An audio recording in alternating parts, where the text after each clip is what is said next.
Everyone. This is Joanne Becerra from the Green Communities Division. I want to thank you all for spending a scintillating hour in your reports. All right, just got to get my screen to advance. 1 second. Here we go. So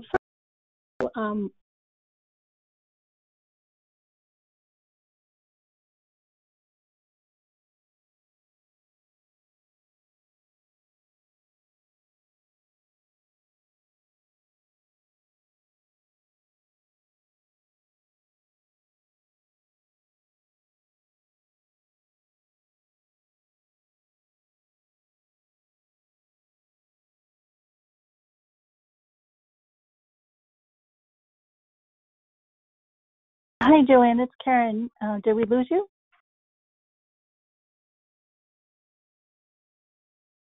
can you hear me now? Yes, okay, go ahead. Oh dear, when did I blank out? Right after you moved to the first slide.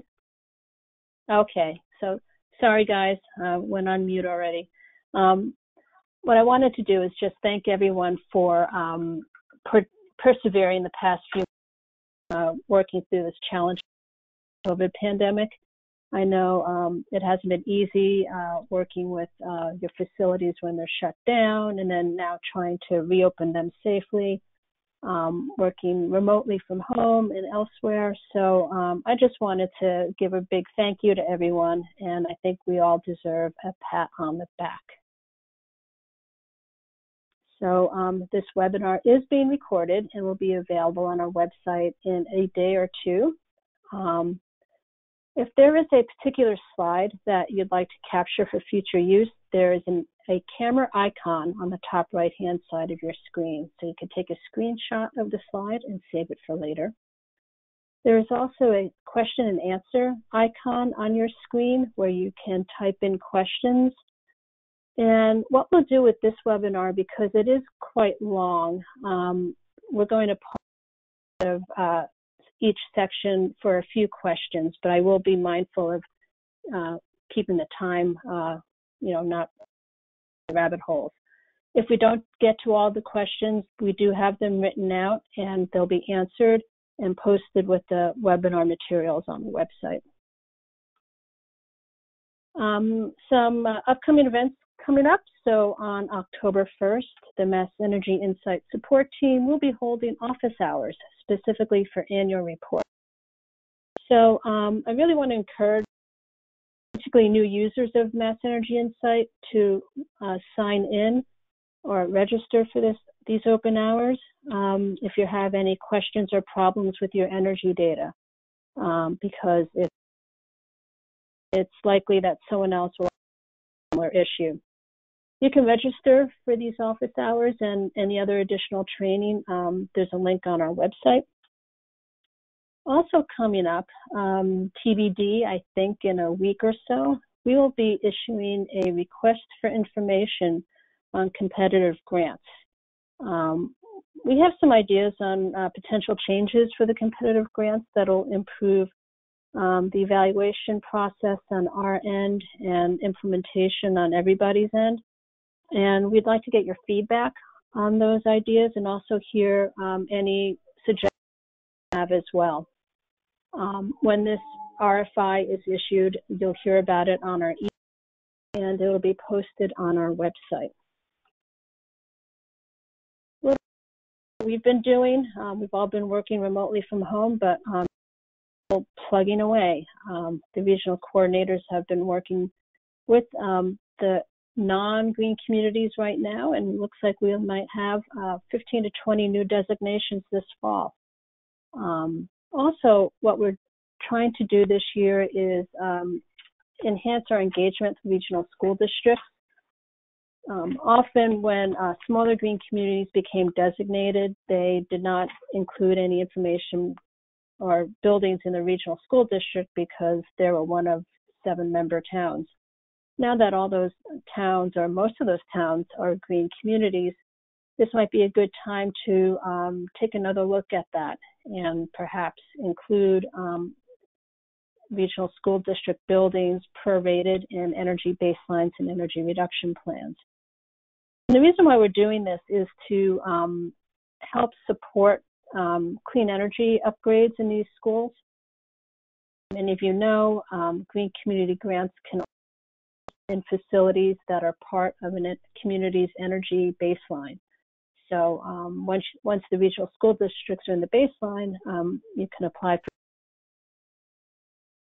projects in those buildings. So if you're interested in this, please reach out to your regional coordinators. We're very anxious to get more schools upgraded. We're also providing some assistance for communities that are having problems in reaching their energy reduction goals. This is we're calling it a progress review for green communities. Our regional planning agency partners are working with some communities funded through the Regional Energy Planning Assistance Grants. And basically, they're just trying to identify what potential issues they're having and solutions to overcome those barriers so they can energy performance. And then last but not least, strategic electrification. As articulated in the Commonwealth's Comprehensive Energy Plan, there's a strategy to reduce reliance on fossil fuels for buildings and transportation. So our programs and tools and resources are going towards advancing that concept. So why annual reports? Fill out reports. We know that. However, being a state agency and we're giving out public funds, we want to make sure that the funds are going to green communities in good standing. Otherwise, they still criteria. It also provides a way for you folks to tell us what's going on in your community, what challenges you're having, what successes you're having.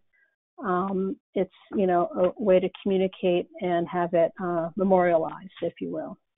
It allows us obviously to track progress, identify trends, and also help us figure out what we need to do differently or need to do better. And then finally, these are due on November 6th.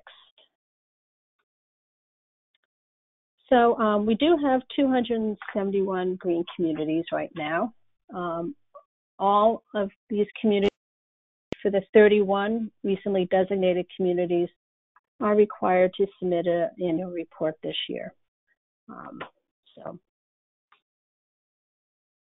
So again, what we do with the information, we crunch it, some reports, and also we use it to verify communities meeting the 20% energy reduction goals.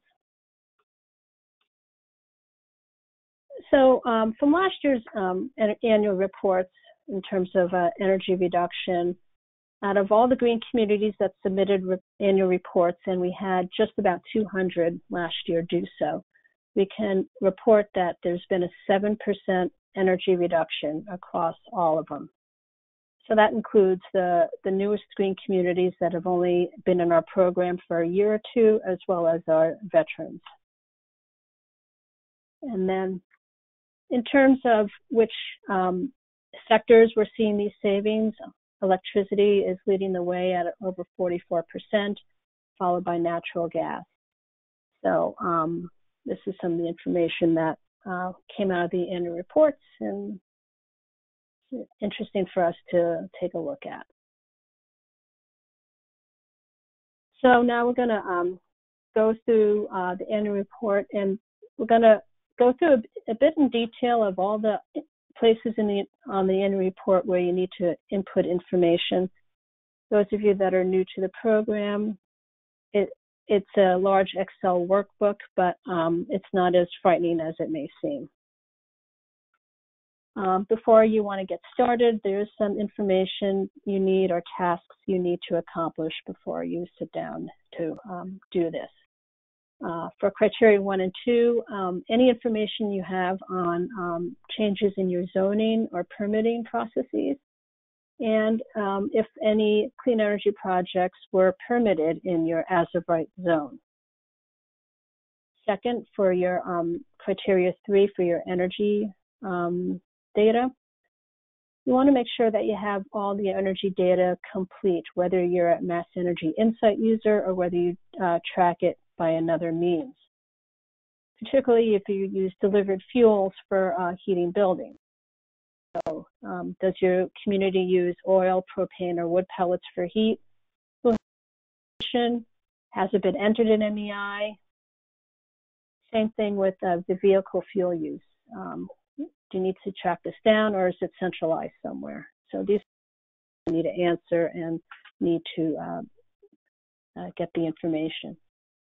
And with the municipal fleet, does your community have a fleet manager, or each department buying and retiring their vehicles on their own? So you need to find out who has that information in terms of vehicle acquisitions, transfers, and retirements. And then lastly, to make sure that the stretch code is being implemented, we just want to know the certificates of that have been issued for new construction. So you need to contact your local building department for that. Also, for those of you that have submitted in your reports last year and can't put your hands on last year's copy, you can reach out to your regional coordinators and they'll be happy to email it back to you. Okay, so here we are in the workbook.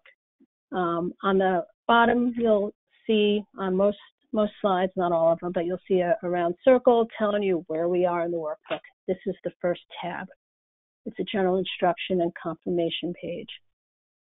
So you'll see on the top, I'm going to zoom in a minute, but the instructions are on the top, has the deadline information, has Jane Pfister's email address, and importantly, this is also the confirmation page. So what we need to have is this page saved as a PDF and submitted separately.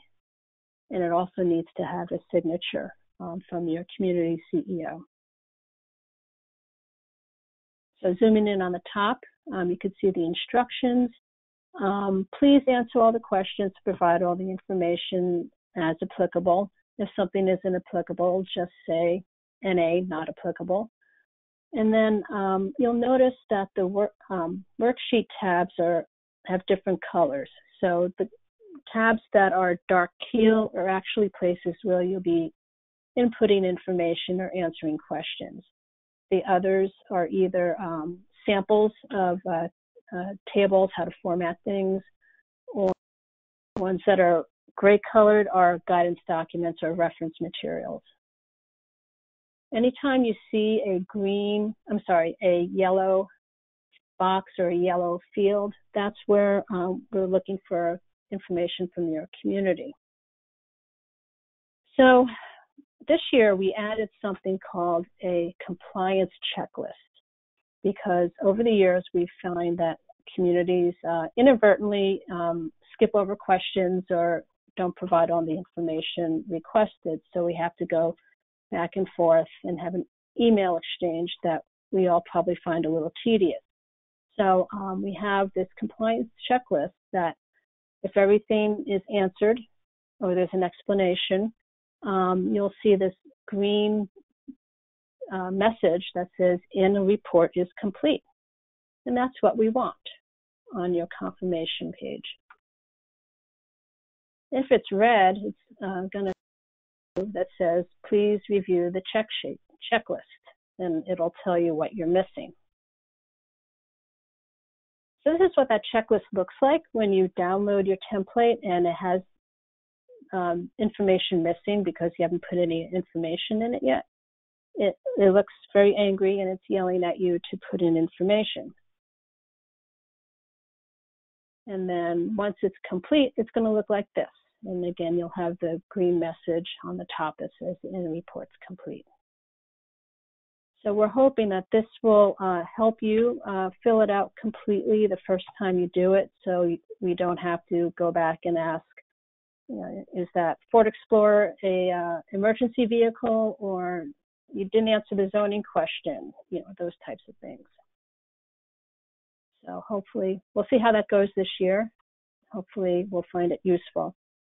And this is just a zoom in of the first question, the first line. So here, we're missing our zoning information.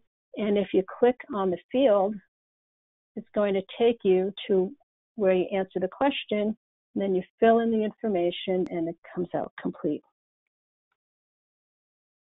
And then, lo and behold, our annual report's complete and it's ready to be submitted. So before I move on, I'm wondering if there's any quick questions or on this confirmation page or the compliance checklist. And my trusty companion, Karen, if she has any, leaves any questions in the Q&A, will read them out to me or to us. One of the first questions is, because I think you got cut off a little bit while people were bopping in during, was that the 31 towns that were just certified, they do or do not have to do the report? They do not this year. They don't report until they've been a green community for at least a full year. So they'll submit for next year. But if anybody from those communities is on, it certainly doesn't hurt to see what you may face next year for future reference. Okay. And then we had, will REPA funds be available to add school districts to our communities? That's a really good question. We haven't yet designed the next round of REPA. However, I know regional coordinators are working with communities that are looking to do this. So I wouldn't necessarily wait until REPA funds, given the fact that the grant solicitation isn't out. You know, that work may not be able to start until next fall. So if this is something you're interested in, I'd reach out to your regional coordinator and at least get started. Okay, and then I have a question about why did the filing deadline get moved forward? It got moved forward to help us, give us a little more time to evaluate them and to reduce the crunch between having the reports due and communities trying to finish up projects. That's sort of the main reason. It's partially our workflow. And then there was another question about the compliance checklist. Is this something that municipalities fill out, or do they get that after submitting? They missed a little bit of that part. Oh, sure. So it's actually, let me see if I could go back. It's actually part of the report. So if you see on the bottom that there's a circle around a tab that says AR compliance checklist, it's the second worksheet that is part of the Excel workbook, and you don't need to do anything to it. It automatically populates, or each question you answer, it'll be marked complete. So you don't need to do anything unless something's missing, and then you just need to answer the question that's missing. Okay, and then I have a clarification on a question. The REPA question that we asked earlier, it actually referred to the RPAs doing the work, not the communities. Oh, that was a different project. That's not for the regional school districts. That's for the energy evaluation and progress review. So I don't want to talk much about REPA now because we still have a bunch of slides to go through. But again, you can reach out to your regional coordinator about how to add regional school districts to your energy baseline. All okay. Right, so I'm going to that. Do you want to do one more, or you want to move on? If it's quick.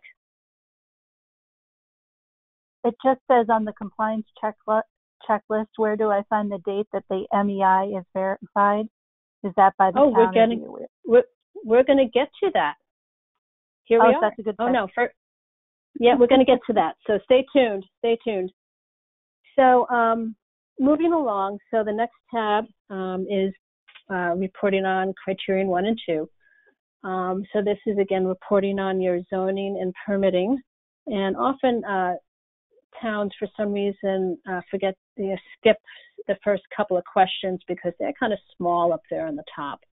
But we do want you to answer what, as of right, citing procedure did your community use when they became designated with the expedited permitting process. Okay, and then the next question,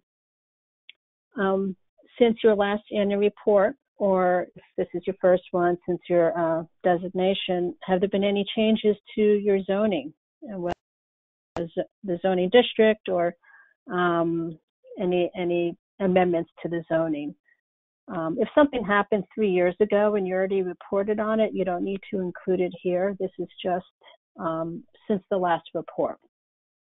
So if there were any changes, please answer yes or no. And if it's yes, we would want some explanation on that. Same with any changes on your permitting process, whether there's some amendments to the site plan review process or anything else that might affect your continued adherence to Criterion 2. And again, just answer yes or no, included in the narrative. If you happen to had a project that was permitted within this reporting year, please put it in Table 1. And our sample here is a wind project. And make sure you include the decision date.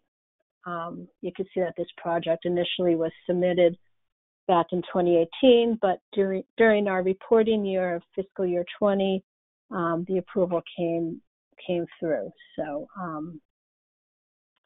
that's the Table 1. That was quick, but does anybody have any questions on what to include on the zoning or permitting section?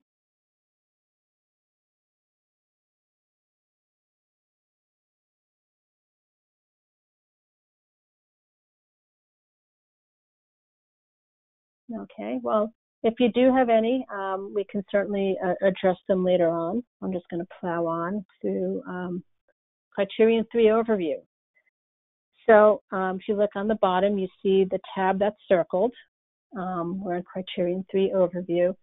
And this is where you start putting in information about your energy data. And you may give Marge here, I think that's not Marge, that's another Simpson person. Give that person a ice cream headache to look at it, but if you follow it step by step, it's quite manageable. And again, if you notice, there's only a few yellow boxes on here, so there's a lot of words and a lot of questions, but there's not too much information that needs to be inputted here. So zooming in on the top, there are 7 instructions. Instruction number 1 is read and complete all questions below. Okay, we check that off. Question number 2, report on your energy reduction progress and go to Table 2. We're going to go into Table 2 in a bit more detail in a few minutes. I want to just continue on through this sheet. But again, the Table 2, if you use MassEnergyInsight, it's already pre-populated. If not, this is information you'll need to gather through your other means. The next question or input going down is if your uses a regional school, has facilities in from the regional school district in their energy baseline. And our sample community does. So then they answered yes. If you answer yes, you're going to have a few more questions pop up. And we want to know what the name of the district is. It's pretty easy to know that Lincoln-Sudbury Regional School District has the towns Lincoln and Sudbury in it, but those of us east of 495 aren't too familiar with the member schools in the Quabbin Regional School District. So please put the name so our review team can look up the energy data in MassEnergyInsight. The next question is, how does your community prorate the energy use from this district? You can either choose a percentage, which a lot of them do. In our sample communities, 45%. Or there's some green communities that only included the local elementary school that all their residential students attend. And in that case, you would answer buildings. Okay. And then going to the next question about MassEnergyInsight. So for folks that don't use MassEnergyInsight, there's a table 3 that we want you to fill out. But if you do use MassEnergyInsight, which most communities do, you want to say yes. And then another question will pop up, which will ask about the date when it was last verified. So this is the date that you went in and checked that all your energy data was there. It's not the date that you put in the energy data because it takes the data to be saved overnight. So the database refreshes itself overnight. So that's the date you put in there. And just a little word about MassEnergyInsight. We want you to make sure that your account's complete, and the best place to look is in the report called Data Loaded Detail. Our town has delivered fuels that are heating some of their buildings, propane and oil. You want to make sure that the data is put in. Our sample town also has some solar on their DPW building, so you want to make sure you include that information. And then, of course, your vehicle fuel use, the diesel and gasoline. Your electric and natural gas data should be downloaded automatically from the investor-owned utilities, but these other fuels are delivered, and this you're going to need to input. Okay, going back to our form, we're now on number 4. Please report on your energy conservation measures, and that's going to be, you'll be using table 4 for that. We'll go over that in a few minutes. And this question here, does your community use an energy management services agreement? Most of you will answer no to this, but if you answer yes, you would answer yes, and then you would input, they're going to ask for a date of when you notified DOER about that agreement. And then this final question is if the community uses renewable energy, either, solar on a building or perhaps a wood chip boiler in one of your school buildings, then you would answer yes or no here. If you do not answer yes or no because they don't apply to you, the compliance checklist will tell you, please answer yes or no. So just hopefully going to avoid some of that. So question number 6 is, this is where you get to tell us a little bit about what's going on in your community. We call this the narrative. So I suspect we'll be reading a lot about COVID-related closures and other issues in this year's report. But what we to do is have you take a look at your top 3 buildings in terms of energy consumption and note how efficient they are. And the way that we do it in MassEnergyInsight is on a kBTU per square foot. This is also known as an energy use intensity. So the best place to get this information, well, it's my favorite place, but individual person, is using the Buildings to Target report in MassEnergyInsight. So here, the vertical axis is the overall energy consumption. So our Sampleville High School uses over 12,000 MMBTU, so that's our largest energy consuming building. And then the horizontal axis is the energy use intensity, or kBTU per square foot. So when you go into this report in MassEnergyInsight and you hover over the building name, this information regarding its kBTU per square foot and how much it uses pops up. So you would do it for the high school, for the Evergreen School, and it looks like the East School is the next one. So we just want you to let us know what these buildings are and if there's any, issues, to be addressed or concerns you have about those buildings.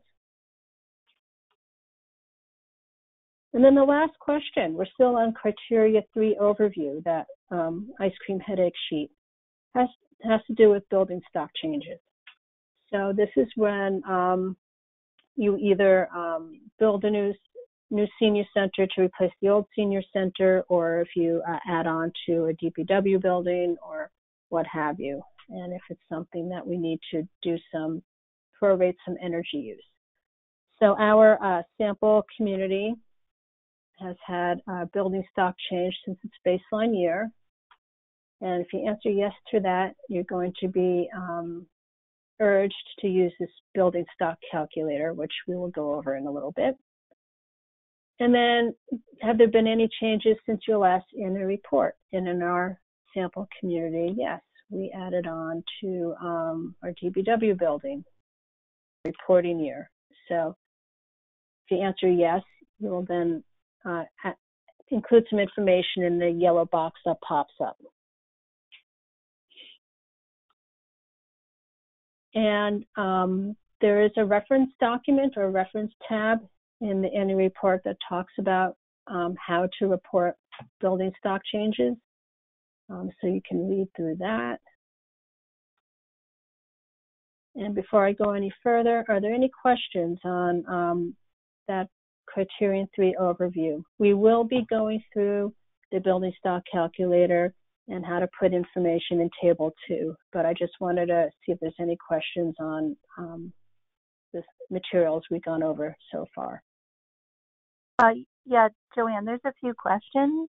One that does come that I can answer is, yes, this is being recorded and we will post it most likely tomorrow. So if you're not getting everything, and I know there's some chiming going on as people pop in, unfortunately I haven't been able to shut that off through the system. So you will be able to get in and you will be able to listen to the recording.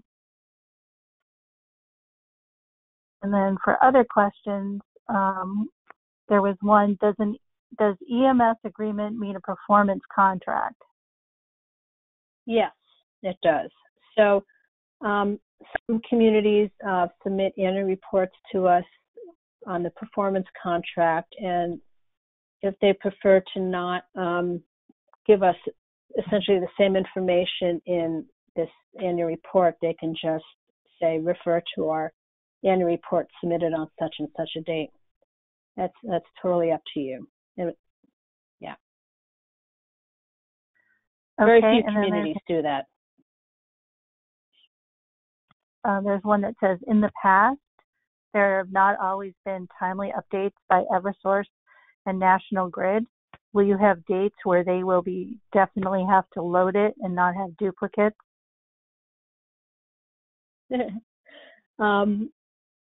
We work really hard with our utility partners to make sure that the data they provide to us in MassEnergyInsight is correct. I can't guarantee future performance, but we are really making sure that they provide timely data, moving up to the due date. In terms of duplicate bills, that's a whole nother issue. But bring it to the MEI support hours, the office hours next week, if you're available during that time, and the technical team can talk to you about it.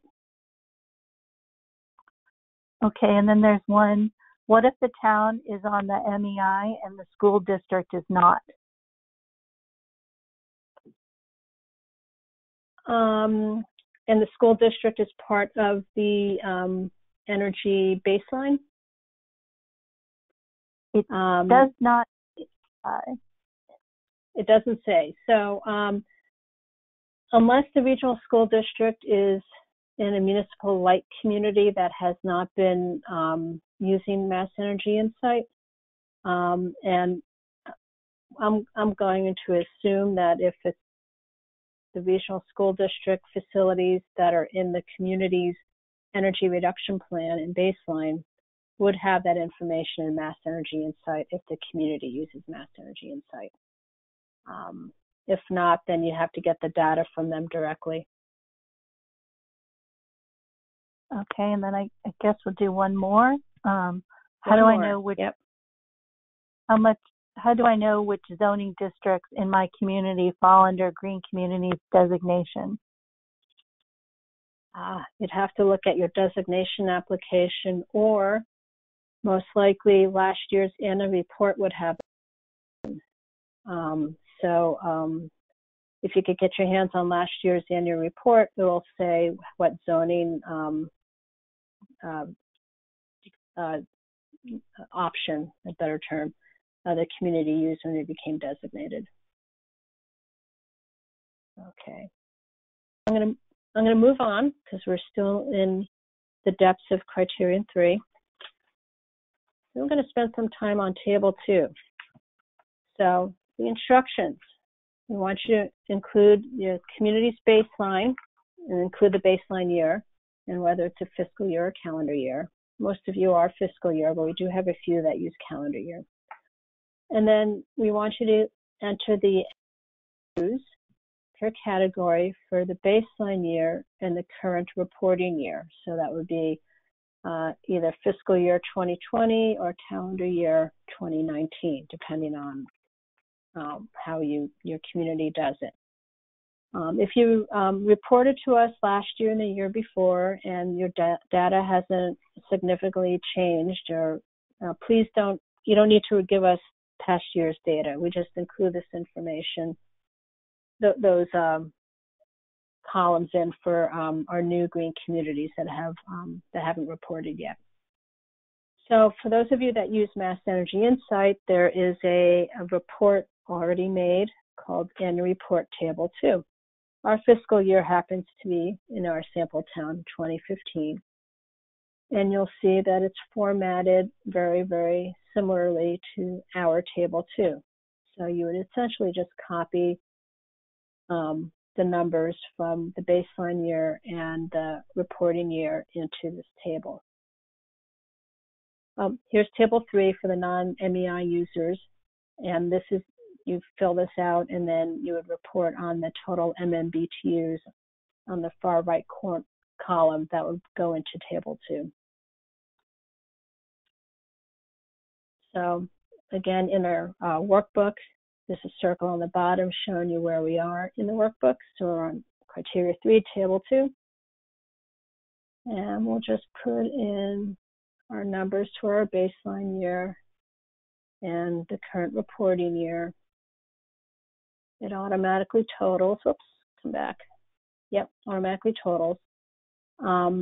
We also want weather normalized data, and that'll also be on that Table 2. For those of you that don't use MassEnergyInsight, try to weather normalize it using a different way. You can use Energy Star Portfolio Manager, or some people that are really crafty with Excel can do it, but just let us know how you go about it. And so that's our weather normalized data. It shows up in our Table 2 here. So our sample town does have a building stock adjustment it would like to make. It did have some new buildings or additions, and we want to prorate the energy usage for that. So in our sample town, we have a new senior center that was built to replace an older senior center, and this came online a couple of years ago after the baseline year.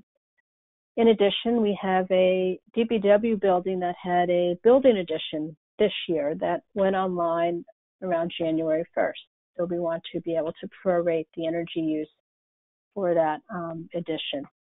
So information you need to do the building stock calculator is the conditioned space, or the building square footage, before the change and after, and the building energy use, both weather normalized and non-weather normalized. So this is what the building stock calculator looks like. It looks really scary, at least to me, but essentially, again, you only input data in the yellow spaces. Here's an up close look to it. So we're just doing this for 2 buildings, and what we'd like you to do is name the 2 buildings. Don't leave it as building 1 and building 2, and we have to guess what it is. So please let us know what the building is. And next, here's the information on the square footage before either the addition or the new building came online. And here's the square footage that the new building is. And then through the magic of Excel, the green spaces would automatically populate with the percentage of energy use we're going to prorate for this space.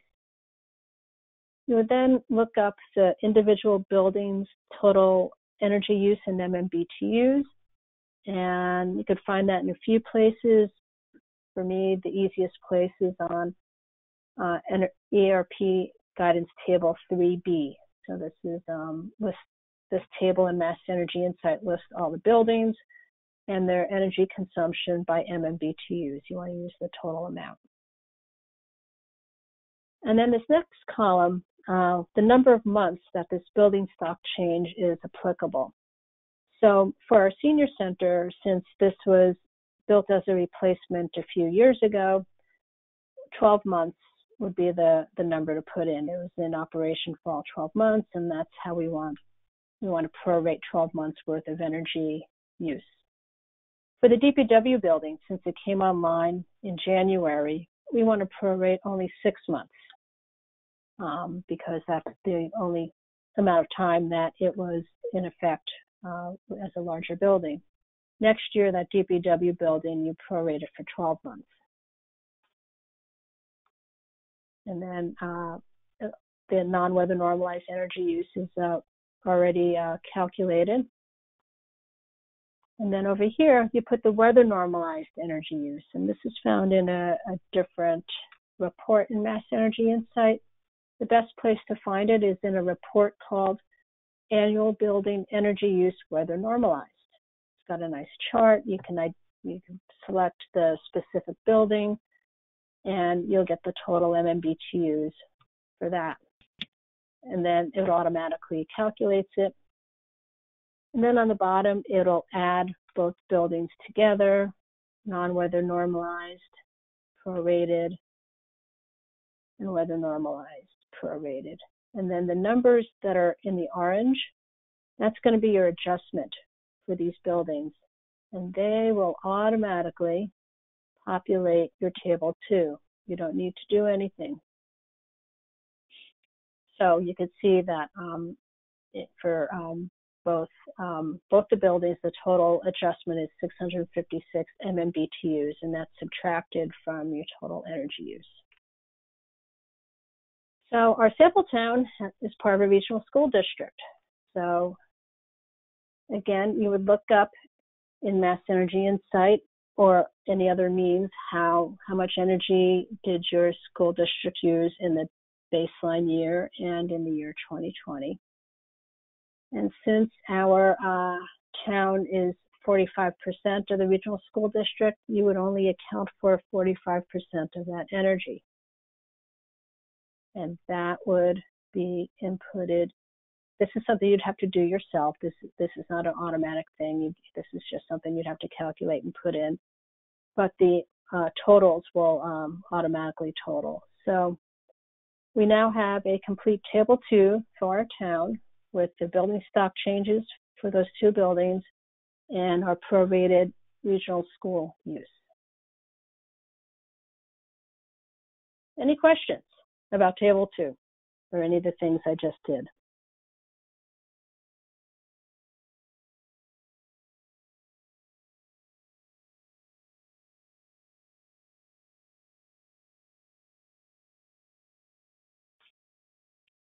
I left them speechless. All right. Well, if you have questions, please type them in and we'll get to them at the end. I'll just continue to plow through here. Table 4 is the energy. I'm sorry. There was a question about reaching out to general contractors. The regional coordinators for specific building stock changes?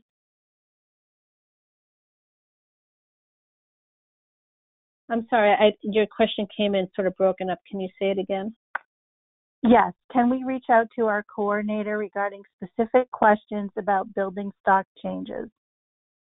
Yes. If after reading the reference document in the worksheet, you still have questions, yes, please reach out to your regional coordinators. Thank you. And since you mentioned the weather normalized data, there was one in the past years, weather normalized data changed over time. Will there be a schedule for these changes? This seemed to affect deliverable fuels the most. Yes. So right now in MEI, the weather normalization data is updated weekly, usually on a Friday night. As we get closer to the annual report deadline, it's going to be done more frequently. So this is why it's important to get your data in sooner rather than later, because it will take at least one iteration of the weather normalization for it to take effect. Okay. Yeah, and there was a question because with oil heat, they say there's very infrequent deliveries. So weather normalizing is difficult. Yep. If you can put in, if you're able to put in the delivery dates, the more dates in, the better. And for specific MEI questions, I still want to refer you to the office hours that are happening or reach out to support. Okay, and then the one final question, can there be a null category in Table 2? Yeah, that was, I didn't want to remake slides. Let's try to avoid null if possible. That particular community did have a null category, and we do have it on our Table 2 because we do know communities haven't organized their data all the way through, but the less you have in null, the better, because anything that's in null that's a building will not get weather normalized and it just won't get categorized properly. Okay, I'm keeping track of the time. I got 12 minutes or so. Moving on. The rest of this should go pretty quickly. Table 2 is the most complicated one. So Table 4, this is where you would input your energy conservation measures. And again, this is an update. We don't need a list of every single project you've done since you became designated. We just want an update on projects you mentioned last year that were planned, and also projects that you're currently planning now. Here's our sample. So we have a few projects that were completed during the reporting year, that are active now, that are planned.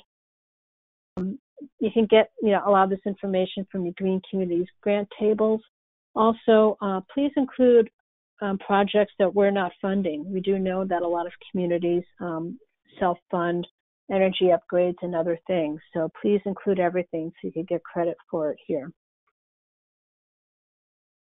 And then Table 5, this is where you would report renewable energy that feeds directly into a building. So if you have solar on a roof that is supporting the electric load of that roof, or if you have a wood chip boiler that is heating a building, this is where you would put that information. That's a quickie, but any questions on Tables 4 and 5? I think there was a question about reporting renewable energy. You don't want them to report it if it's part of a PPA agreement, correct? Correct. This is where it gets a little fuzzy. If it's behind the meter, we want it reported, but if it's part of a PPA and it's virtually net metered, we don't. There is a resource guidance in the annual report on how to report renewable energy.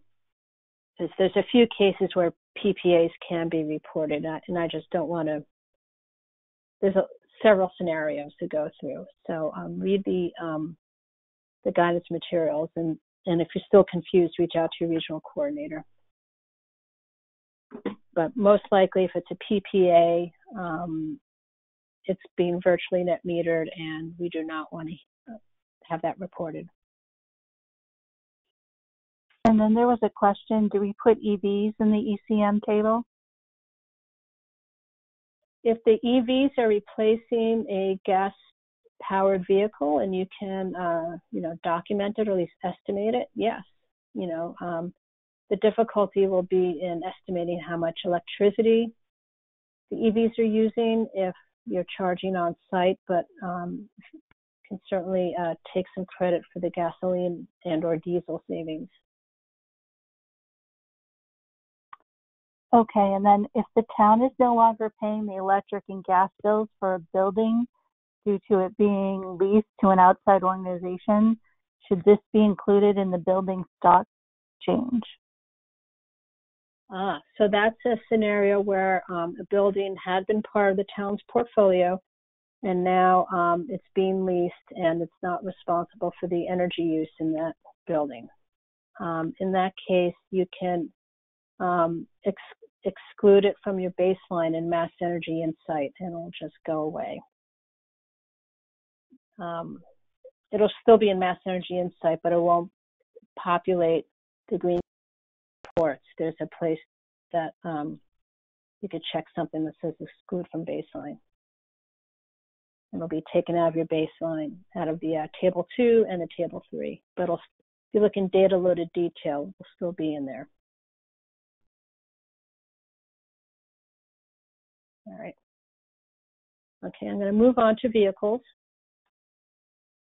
Okay, so now we're in Criterion 4, and if you look on the bottom, this circle is showing what part of the worksheet or the workbook we're in. And again, with some yellow boxes, we need you to say yes and no to a lot of questions. So the first ones are, did you replace a vehicle in your fleet in the past year? Or did you acquire a new vehicle or do a transfer? And if you answered yes to either one of those questions, you get to fill out table 6. This looks a little scary, but it's basically just shows changes in your vehicle fleet. The top part is acquisitions, so which vehicles the community acquired. Again, just in the past year or since you became designated, we do not need your whole vehicle fleet. We already have that from the past. We just need changes. And then the bottom is reporting on retirements, which vehicles were retired this past year. So zooming into the top, the acquisitions. These are the instructions that I just mentioned. Please, please, please. No street sweepers, no motorcycles, no trailers, no tractors, no lawn mowers. Just vehicles, passenger vehicles, vehicles that go on the road. We don't need to see any of the other equipment. So what we made some tweaks to this particular table. If you answered yes to the first column, this in acquisition, all the rest of the cells or the boxes in that row are going to appear red until you put some information in it. That will help us not have to ask you additional questions. So our particular scenario, our new vehicle replaced the Crown Vic, which you can find in line 42 in the retirements part, which we will show you in a bit. And the vehicle we acquired was a Nissan Leaf, and we added a new category of market class. So this helps us and you keep track of what's what. So this is a car, obviously. And then moving on, we enter in the model year, when it was acquired, the drive system, etc., the combined MPG rating, and there's a direct link to a fueleconomy.gov where you can look it up if you don't have it handy.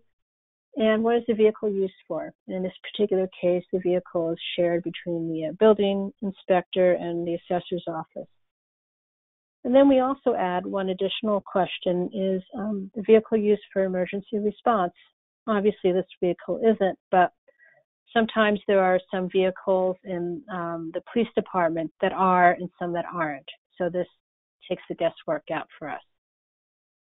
So you answer the question, and then the items under the blue columns automatically populate. So you don't need to determine whether something is exempt or non-exempt. We did that for you. So this vehicle is under 8,500 pounds in emergency response, so it's non-exempt from the fuel efficient vehicle policy, and it meets the required ratings. However, our Chevy Tahoe that gets 17 miles per gallon does not. So, oops, you're going to get a no, please contact your regional coordinator. So just leave that there, and we will follow up with you separately after we review the annual reports for some sort of corrective action plan on making sure that the town adheres to the fuel efficient vehicle policies. And then at the bottom of that table, it's where you list the retirements, and you could see our Ford Crown Vic that we mentioned up above, and just include all the information as applicable. Any questions on vehicle reporting? Hi, Joanne. I had one that's related to vehicles that actually was about Table 2, and I apologize for missing it. Okay. We found, the questioner found a discrepancy in their vehicle fuel tracking software that impacts previous year's numbers. They're going to change those numbers in Table 2, but where would they note that?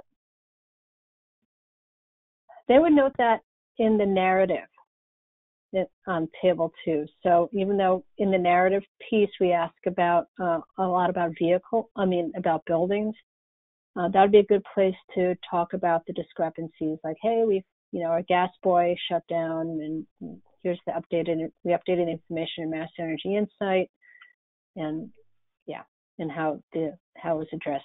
That's a place where you put anything related to that. We had one community's, their senior center, terrible. It burned down over the summer. So, those types of things. That's catastrophic, but it's anything like that. That would be useful for us to know. And if you're correcting data, that's certainly something we want to know about, because we'll notice it when we start looking.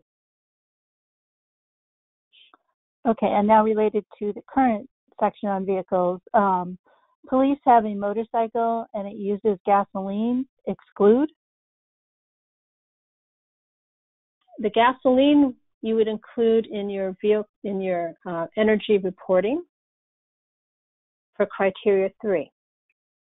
However, for criteria 4, it only affects passenger vehicles. So the fuel efficient vehicle policy is for 4-wheeled passenger vehicles that the community owns and operates. The motorcycles would not. We don't want to hear about the new motorcycles replacing old motorcycles, but we do want to hear about the gasoline that they use, and you report that under criteria 3, which is all the energy use and reporting on the energy use reduction.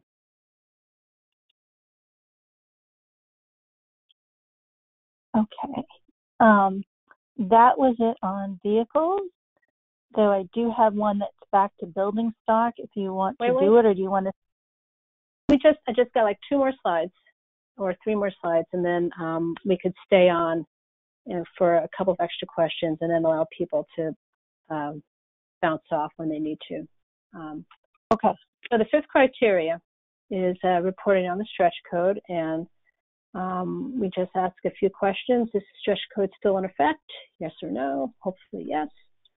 Did your community issue any residential certificates of occupancy since the last annual report? So basically any time during fiscal year 20, if you submitted a report last year. And then how many permits were issued for new commercial construction over 100,000 square feet?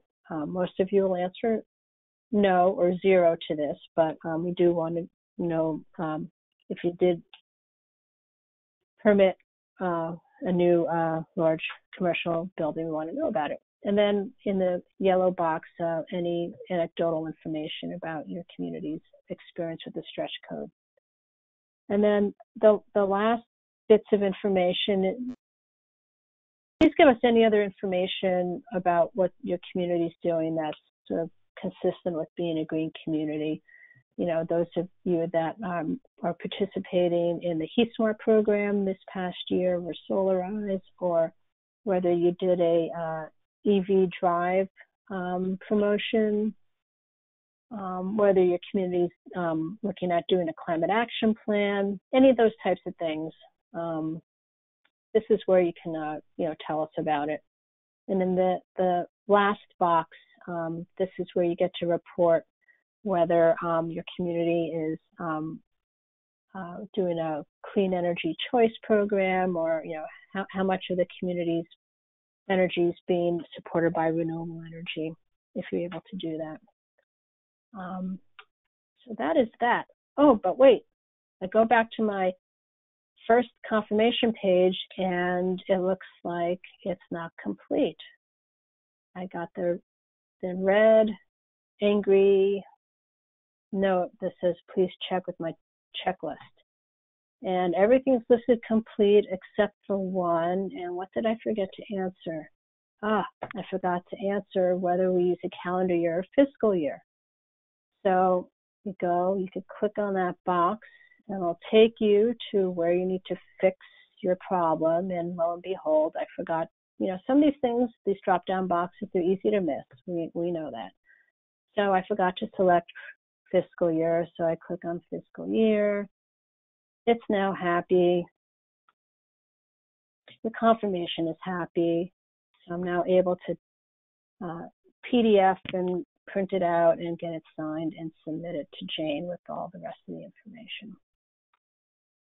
And here's our smiling regional coordinators who I haven't seen since March. So good to see them. These are the folks that you would ask any of the questions that we talked about regional school districts, how to count renewable energy. Those phone numbers are their office numbers, and they're not there, so the best way to contact them is through email, and if you have your cell numbers, obviously. And with that, I am done, and I'm happy to answer a few more questions if we have any. Okay, so one of the ones I missed earlier was, what if a town recently acquired a building and leased part of the space, and that was related to building stock? Oh, these ones. So the town is using some of the building and they're leasing some of the other of the building, and I guess it depends on who's paying the energy bills. So this would be, something you would talk to your regional coordinator about specifically, but generally, if you're able to identify the percentage of the building that the town is using, you can use that in the building stock change. You could prorate that. So let's say hypothetically our building is 10,000 square feet and the town leased out half of it. You then would prorate it by the 5,000 square feet and get a estimate to that. That's a short answer.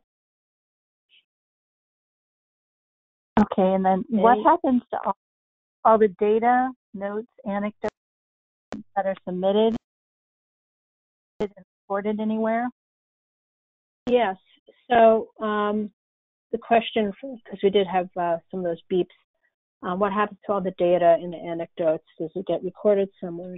Yes, it does. We have in our database in a couple of places for the anecdote paragraphs that's listed in our review workspace, and we actually read them and use some of the information to help identify issues that we need to address or ideas for future programmatic changes.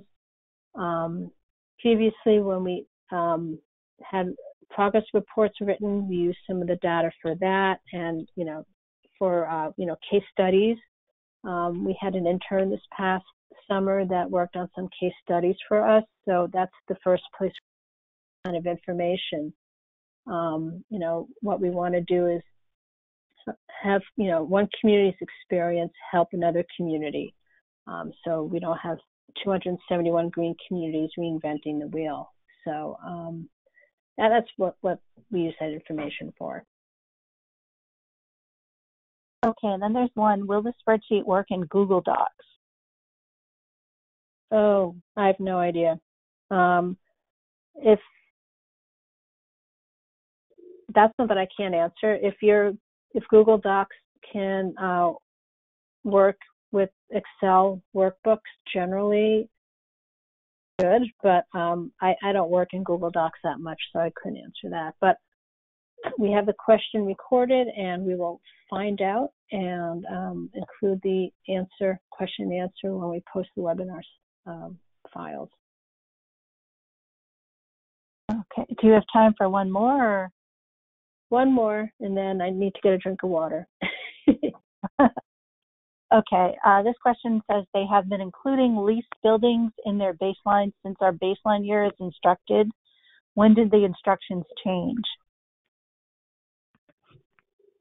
Well, the leased buildings, it depends on who pays the energy use and who's responsible for capital improvements. So somewhere along the line when the community became designated, that was a choice that was made.